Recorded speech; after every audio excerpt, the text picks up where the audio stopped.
everything that goes out of this kitchen has my reputation on it. So I need to make sure that it is right. So if you do something wrong, I need to go to you and tell you. Now, I'm not telling you to use Gordon Ramsay's approach and yelling at people and stuff like that. But I think that concept of if you see somebody do something wrong, you need to go to that person and you need to deal with it head on. If you see them making mistakes, you need to have a conversation with them. Hey, the cuts are supposed to look like this. Yours does not match up to the expectation. What's going on?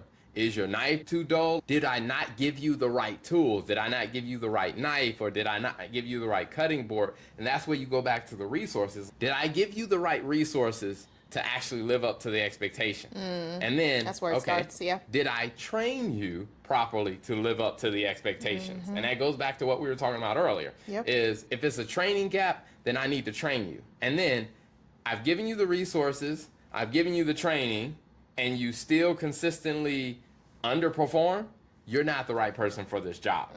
Like, I need to make that hard decision to say, hey, you're not the right fit for this role because I've given you the resources, I've given you the feedback, I've given you the training, and you still don't live up to expectations for whatever reason.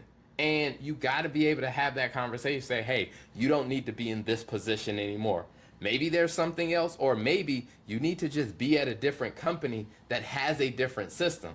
Because if this person likes to cut things this way and it doesn't work with our recipe, then you need to go find another kitchen that allows you to cut like that because you're not getting our recipe and our approach. And I think for a lot of business owners that say, man, I struggle with trying to have my hands on, I would probably say, you don't really struggle with trying to get into the detail. I think first, you're probably struggling with understanding, what are you doing here? Is this a mom and pop shop or is this a scalable business?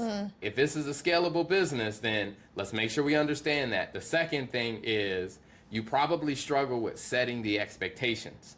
Is because if you feel tempted to jump back into the details, what I would probably say is, have you taken the time to actually document what are the expectations? Have you actually documented what the process is so that other people can get a similar result? Because I think that if you have, you should be able to point them back to the process, not jump back in.